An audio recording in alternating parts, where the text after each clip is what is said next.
नमस्कार दोस्तों, welcome back to our channel hedging strategy. So आज मैं आप लोगों को एक डेल्टा हेजिंग के बारे में बताने वाला हूँ। कई लोगों का क्वेरी आ रहा था कि सर अगर आपने पोर्टफोलियो में अपने कोई स्टॉक को होल्ड करके रखा है, सो उसको आप कैसे प्रोटेक्ट कर सकते हो फॉर डाउन साइड, एंड आपको कुछ मंथली उसमें अर्निंग भी होती रहे। तो उससे क्या होगा, आपकी जो होल्डिंग रहेगी, आपका जो भी प्राइस रहेगा स्टॉक का जो आपने बाई किया है, वो हर महीने आप उसको जो प्रीमियम रिसीव करोगे, मैं ऐसा स्ट्रेटजी बताऊंगा। जो प्रीमियम रिसीव करोगे तो यू कैन कंसीडर कि आपका वो 100 रुपये में अगर आपने लिया है एक स्टॉक को और हर महीने आपको 2 रुपये उसमें से आ रहा है, सो इट मीन्स कि आपका जो होल्डिंग कॉस्ट है वो कम होता जा रहा है। और मान लो कि आप किसी महीने में वो उसका प्राइस, क्योंकि आपने लॉन्ग टर्म के लिए होल्ड किया है, तो 20 रुपये नीचे भी जाने से आपको प्रॉब्लम नहीं है। बट अगले 6 महीने में आपने 12 रुपये ऐसे ही ले लिया तो आपका नेट लॉस 8 होगा।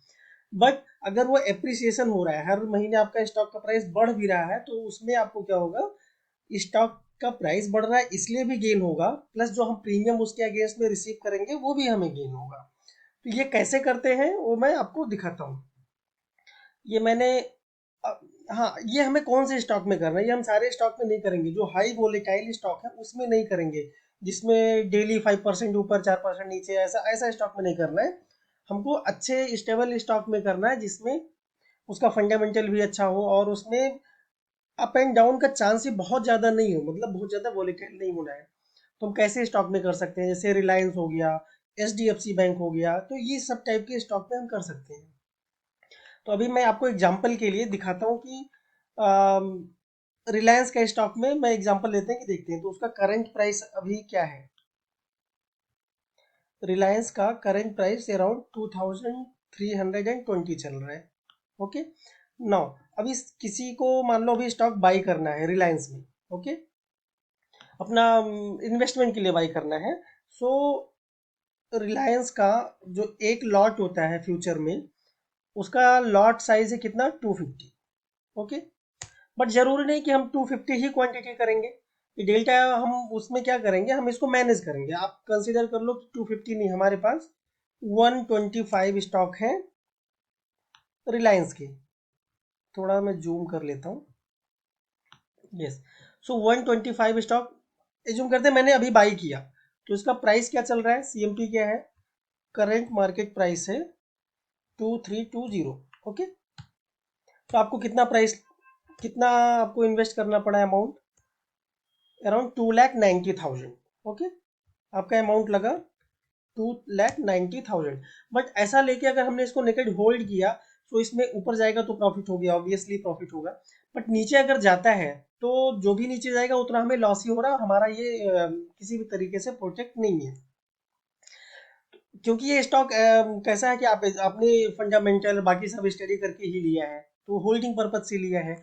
तो इसमें 10 20 50 रुपए नीचे गया तो हमें डरना नहीं है, क्योंकि रिलायंस जैसा स्टॉक या और भी जो अच्छे स्टॉक जो भी आप लेना चाहोगे, तो स्टडी करके प्रॉपर लिया है और हमें होल्ड करना है, ये इसका फर्स्ट कंडीशन है ना। अभी इसके अगेंस्ट आप हर महीने कुछ अर्निंग कर सकते हो। कैसे कर सकते हो, आपने 2320 पे लिया है रिलायंस को। सो हम क्या करेंगे, मैं एक ऑप्शन चेन अभी खोलता हूँ। अभी ये देखिए कि इसका जो लॉट साइज है दैट इज 250 स्टॉक। तो आप इसके अगेंस्ट क्या, डेल्टा भी, क्या डेल्टा मीन्स, हाँ, what is the delta. Delta ऐसा था कि at the mark ATM price Reliance का क्या है, 2320। ओके, सो जो एटीएम है 2320, just 1 minute, Reliance and 29 March expiry, yes. तो उसका डेल्टा होता है 0.5। एटीएम का डेल्टा है 0.5 और हमारे पास स्टॉक कितने हैं, 125। इसका मतलब हमारे पास 50% ही स्टॉक है। सो परफेक्ट मैचिंग अगर आपको करना है तो आप 2320 का एक लॉट का कॉल सेल कर सकते हो। एक लॉट कितने रुपीज में सेल होगा, 53 रुपीज में, 53.5 है, हम 53 ले लेते हैं। ओके, तो आपने क्या किया, 2320 का कॉल, 2320 का कॉल आपने ₹53 में एक लॉट को सेल किया। आपको कितना अमाउंट रिसीव होगा इसमें? आपको रिसीव होगा आपको रिसीव होगा 55 इंटू 250। क्यों? क्योंकि 250 का लॉट साइज है। तो आपको 13,250 रुपये अभी रिसीव हो गया है प्रीमियम। बट अभी इसमें होगा क्या, ब्रेक इवन क्या बनेगा? आपने क्या किया कि स्टॉक है 125 और जो आपने कॉल सेल किया है इसका लॉट साइज है 250। सो एज्यूम करो कि अभी ये मंथ का एक्सपायरी में दो कंडीशन हो सकता है, या तो रिलायंस का प्राइस ऊपर जाएगा या तो रिलायंस का प्राइस नीचे जाएगा। सो हम पहला कंडीशन एज्यूम कर लेते हैं। आप वर्स्ट केस पकड़ो कि रिलायंस 5% डाउन हो गया या रिलायंस 100 रुपये जहां है वहां से नीचे आ गया। तो जब रिलायंस 100 रुपये नीचे आ गया तो 2320 नॉर्मल केस में आपको क्या हो जाता, 100 रुपीज नीचे आ गया इंटू 125, आपको 12,500 का लॉस हो जाता अगर Reliance is at 2220 month end में आता है। बट क्योंकि आपने हेजिंग जो किया था, आपने अगर उसके अगेंस्ट में ये सेल करके रखा है तो आपके पास 13,250 ऑलरेडी रिसीव किया हुआ है। सो आपका नेट नेट क्या होगा? रिलायंस 100 रुपये नीचे आ गया लेकिन आप नेट नेट इस मंथ के एंड में 750 रुपीज का प्रॉफिट में रहोगे। उसके बाद फिर आपको क्या करना है, अगले एक्सपायरी में वापस आपको अप्रैल का सेल करना है। बट आपको ध्यान क्या रखना है, आप इसके नीचे का स्ट्राइक नहीं सेल करोगे। अदरवाइज क्या हो जाएगा, आपका प्रीमियम जब ये रिलायंस ऊपर आएगा आपको वहां से फिर मतलब ये ऊपर का रेंज कम हो जाएगा, आप बेनिफिट कम उठा पाओगे। कभी भी जो सेल करना है आइदर जो बाइंग प्राइस है उसी पे ही आप सेल करते जाओ। सो मे बी अप्रैल में क्योंकि 100 रुपीज नीचे है तो अप्रैल में हो सकता है आपको ये 53 की जगह आपको 30 रुपीज में सेल होगा, 30 रुपीज में सेल करो। So this was the first condition. Second condition, second condition ऐसा आप एज्यूम कर लो कि रिलायंस 100 रुपीज ऊपर चला गया मंथ एंड में, रिलायंस 100 रुपीज ऊपर गया। इट मीन्स रिलायंस का प्राइस मंथ एंड में मार्च में 2420 हो गया। ओके, आपने होल्ड किया था 125। सो जो आपने 125 होल्ड किया था उसमें कितना प्रॉफिट होगा, 125 इंटू 100 रुपीज। ओके, 12,500 का प्रॉफिट हो गया स्टॉक में। लेकिन आपने 2320 का स्ट्राइक का 250 का लॉट वाला सेल किया था 53 रुपीज में, तो इसका क्या होगा? अभी ये 100 पॉइंट इन द मनी हो गया। सो आपको इसमें होगा -100 इंटू 25, राइट? आपको पर लॉट 100 रुपीज का लॉस होने वाला है। सो ये आ गया, सॉरी 250 ये हो गया। बट इसके अगेंस्ट आपने ऑलरेडी 13250 रिसीव किया है, दिस इज प्रीमियम, ये प्रीमियम है। तो 100 रुपीज ऊपर भी गया तो आपको नेट नेट क्या होगा,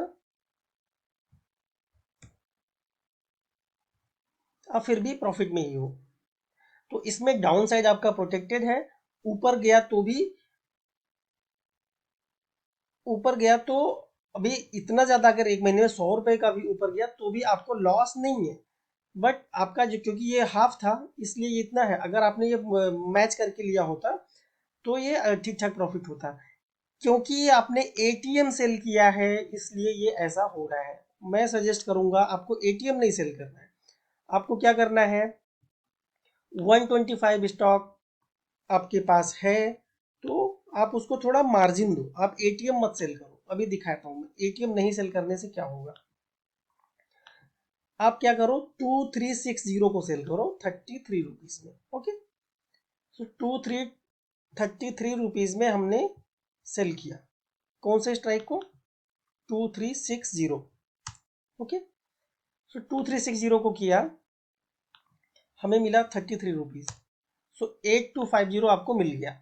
ओके, अभी रिलायंस का प्राइस वापस से आप कंसीडर करो, रिलायंस का प्राइस 100 रुपये या 50 रुपये नीचे गया है। यहाँ से मान लो 50 रुपये नीचे क्लोज होता है मार्च में।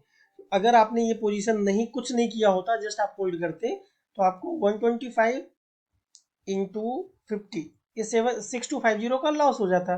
बट क्योंकि आपने प्रीमियम रिसीव किया है 8250 का, तो रिलायंस अगर 50 रुपीज उसके बाइंग प्राइस से क्लोज होता है नीचे मार्च एंड में, तो आप प्रॉफिट में है 2000 रुपए की। ये कब है, जब रिलायंस ने 50 रुपए कम पे क्लोज हो रहा है, 2270 पे हो रहा है। सिमिलरली आप एज्यूम कर लो कि रिलायंस 50 रुपए ऊपर क्लोज हो रहा है, मतलब 2370 पे हो रहा है, तो क्या होगा? अगर रिलायंस 50 रुपए ऊपर क्लोज हो रहा है मतलब आपको 50 रुपए पर शेयर मिल रहा है। सो 50 इंटू 125, आपको 6250 का प्रॉफिट हुआ। लेकिन रिलायंस क्लोज किधर हुआ? 2370 पे हुआ। सो जब 2370 पे रिलायंस क्लोज हुआ और आपने 2360 का सेल किया है, तो पर लॉट आपको 10 रुपीज का लॉस होने वाला है। तो -10 इंटू 250, क्योंकि 250 का लॉट है और आपने प्रीमियम रिसीव किया है 8250 ऑलरेडी। सो आपको टोटल क्या होगा? आपको टोटल होगा प्रॉफिट 12,000 रुपए का प्रॉफिट होगा। 12,000 रुपए का प्रॉफिट होगा, जो कि अपना क्या होता है, ये आपने 2,90,000 इन्वेस्ट किया था। This is around 4%, right. इसका ब्रेक इवन कब आएगा? ब्रेक इवन मतलब रिलायंस में, ये हमने क्या किया, रिलायंस में 4 से 5% का मूव होगा ऐसा एज्यूम किया था। तो इसमें क्या होगा, रिलायंस 2-3% नीचे गया तो भी आप प्रोटेक्टेड हो, रिलायंस 3-4% ऊपर गया तो आपको प्रॉफिट ही होता है। लेकिन इसमें लॉस कब होगा? क्योंकि आपने जिसका जितना आपके पास शेयर है उसका डबल सेल किया है, तो लॉस कब होगा? इसका थंब रूल आप ऐसे समझ लो, आपने प्रीमियम कितना रिसीव किया? 8250, तो आप इसको 250 से डिवाइड कर दो। This divide by 250, 33। आपने कौन सा स्ट्राइक का सेल किया था? 2360 प्लस 33। सो अगर रिलायंस एकदम वायलेंट मूव देगा और 2400 रुपए के आसपास आ जाएगा इसी मार्च में, तब जाके आपको इसमें उसके ऊपर लॉस होने लगेगा, क्योंकि आपने डबल सेल किया है। अदरवाइज तो इसीलिए इसको आपको जब ये बजट का मंथ हो या रिलायंस का रिजल्ट आने वाला है, उस टाइम आपको इसमें ऐसे हेज नहीं करना है। उसका एक डिफरेंट तरीके की हेजिंग करेंगे हम, पोर्टफोलियो हेजिंग, वो मैं आपको किसी और वीडियो में बता दूंगा। बट अदरवाइज ये हम जो delta hedging by selling call ऐसा करते रहते हैं, इसमें हमारा प्रीमियम बाइंग कॉस्ट धीरे धीरे कम आता रहता है और रेगुलर हमें मंथ ऑन मंथ अर्निंग होता रहता है। सो ये एक तरीका था हमारा पोर्टफोलियो को हम कैसे मैनेज करें और कंटिन्यूसली उसके अगेंस्ट हम पैसा कैसे अर्न करते रहें। हो आशा करता हूँ आपको हमारा वीडियो पसंद आ रहा होगा। प्लीज़ आप उसको लाइक करिए, सब्सक्राइब करिए एंड बेल आइकन को भी आप प्रेस करिए, सो दैट हमारा नेक्स्ट वीडियो आए तो आपको टाइमली नोटिफिकेशन मिल जाए। आप अपने दोस्तों को भी शेयर कर सकते हैं। Thank you. आगे मिलते हैं नेक्स्ट किसी और वीडियो में। Thank you.